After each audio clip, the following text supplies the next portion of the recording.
在《雪中悍刀行》剧版的结尾中，李淳罡跟王仙芝的一战，因为用出了一剑开天门，导致天上的气机流露了出来，让远在千里之外的洪喜相突然开始明悟。众所周知，洪喜相是吕祖转世，这一次的明悟也就代表着吕祖正式的回归人间。那么你知道吕祖回归后所做出的第一件事是什么吗？他的战力究竟有多强呢？为什么会被雪粉评为实力天花板呢？今天乐风就来跟大家唠一唠《雪中悍刀行》第2季的故事。在李淳罡剑开天门的那一刻，洪喜相便在武当上望着远方片刻后坐了下来，开始了自己的悟道时刻。作为武当山上的掌教王重楼，虽然将一身的大黄庭传给了徐凤年，此时已经时日无多，但看到自己这位小师弟开始明悟后，也是大喜过望，连忙安排了一众人手来给洪喜相护法。因为洪喜相一旦明悟，那么对于武当山来讲，无疑是天大的喜讯。洪喜相虽然还在悟道，不过这也不是一时半会儿的事儿。武当山中很多的小道士们看到自己的这位小师叔坐在山门前一动不动，都纷纷好奇地围了过来。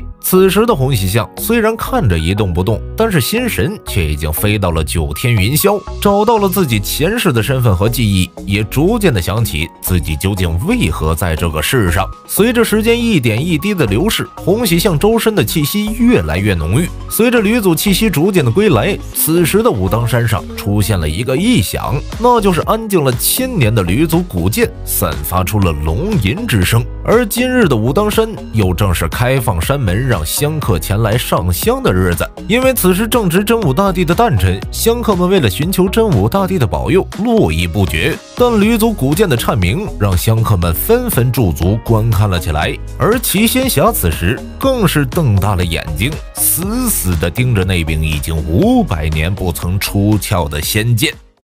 在雪中的故事里，吕祖不断的重修，只为等待那一袭红衣。那洪喜相找回自己的记忆后所做的第一件事将会是什么呢？在武当山真武大帝的诞辰之日，天上的异象可谓是频频散发而出。不仅吕祖古剑铮铮如龙吟，整个武当山72座山峰上云海也开始不断的翻腾，犹如72条白色的神龙开始不断的向主峰汇聚而去。这一个奇异的景象让香客们认为是真武大帝显灵，便纷纷跪倒在地，对着上苍开始跪拜。此时的齐仙侠依旧是望着不断颤抖的吕祖古剑，就那一瞬间，吕祖古剑便立刻飞舞而出，直奔武当山主峰的山门之处。这种异象出现之后，正在武当山的藏经楼中寻找典籍的陈瑶也忽然感应到了什么事情，颤颤巍巍地跑到了窗口，推开窗户，老泪纵横地说道：“王师兄，小师弟成了。”而除了陈瑶之外，在山中安稳炼丹的宋之命也感应到了异象，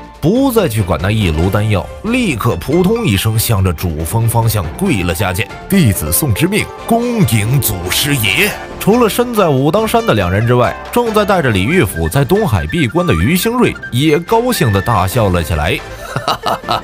李玉甫，你的掌教师叔终于要下山了。”几乎整个武当山上的老头子们都知晓了发生什么事情，而洪喜相在这一阵异象结束之后，便也缓缓地睁开了眼睛，喃喃自语地说道：“今日解签，一下江南。”而那吕祖古剑此时也围绕着洪喜相飞旋了起来，如同故友重逢一样欢呼雀跃。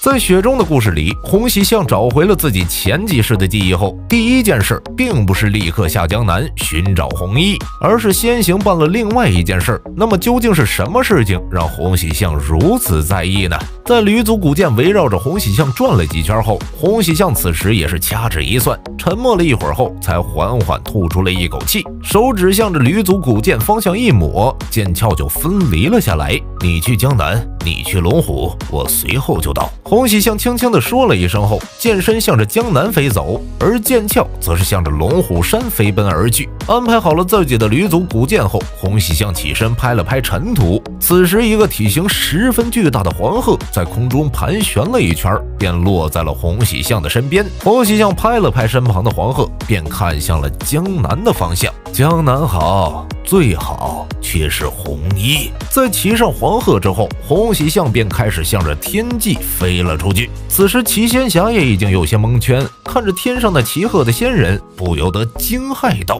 吕祖！”本来洪喜相是直接驾鹤而去，但却突然想到了一些什么事情，便又去而复返，对着齐仙侠喊了一声：“齐兄，近日那些道童的课业就劳烦你代劳了。”说完这句话，洪喜相便去跟自己的几位师兄打个招呼，只留下齐仙侠一人，忍不住爆了句粗口。在跟师兄们打好招呼后，洪喜相才安稳地向着目的地飞去。一路上这种仙人骑鹤的奇观引起了不少人的注目，这种事情本就是世间少见，所以很快人们就以讹传讹，说是有着仙人下凡而来。甚至在黄鹤楼中，一位老世子看到此景后，也只能呆呆地说出一句：“我辈目睹此景，不枉此生啊！”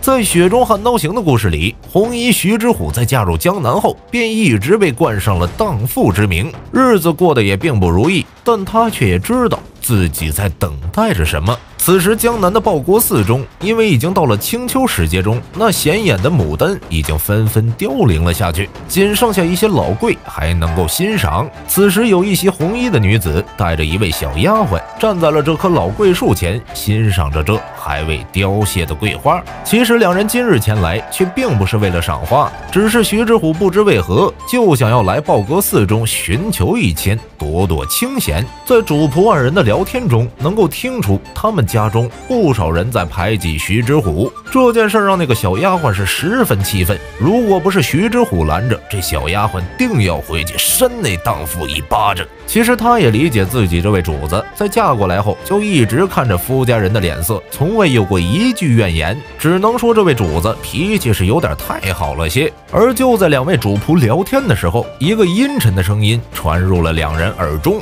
你就是徐之虎？”还未等徐之虎回话，那个小丫鬟便愤怒地抬头顺着声音看去，只见一个年轻刀客蹲在了报国寺的墙头上看着他们。正当小丫鬟准备骂上两句时，徐之虎便伸手将这位不问世事险恶的丫鬟揽到了自己的身后。找我何事？听到徐之虎的回应后，这位刀客也知道自己并未找错人，便也说明自己是来杀他的，甚至还报出了自己的名号袁庭山。听到此人来意后，徐之虎的脸色沉了下来，但却并不慌张。作为徐家女子，徐之虎生来便带有无素王妃的那种沉静。你动手吧。虽然徐之虎并不会武功，却还是死死地将丫鬟护在了身后，而袁庭山也不再多做废话，缓缓地拔出了刀。但就在那一刹那，有一柄飞剑自千里外的武登山而来，缓缓落在了徐之虎的身前，仿佛有灵性一般守护着女主人。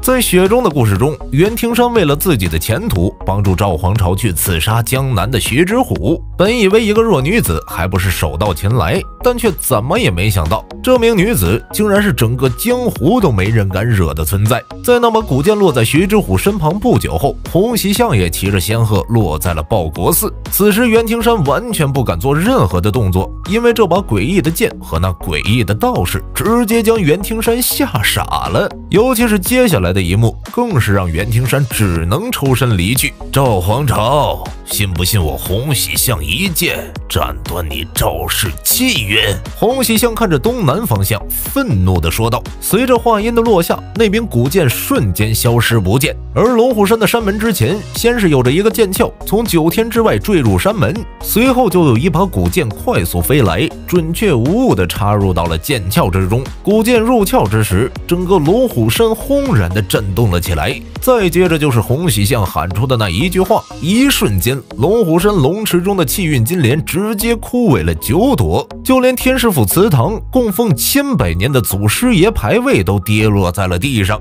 龙虎山的那些天师们见状，都纷纷闭关不出，因为这些老油条都知道此人是他们惹不起的。赵皇朝虽然有些不服气，但面对这位吕祖，也只能硬生生地将那口气给吞入了肚中。解决完龙虎山山的事情，洪喜相便缓缓地看向那报国寺的袁庭山。此时他还未出手，袁庭山便已是七窍流血。但就在洪喜相准备出手解决此人时，徐之虎缓缓地开口问道：“你来江南作甚？”仅仅一句话，让先前意气风发的洪喜相立刻就涨红了脸，不知道该如何回应眼前的女人。那么接下来，洪喜相会和徐之虎发生什么呢？我们下期再聊。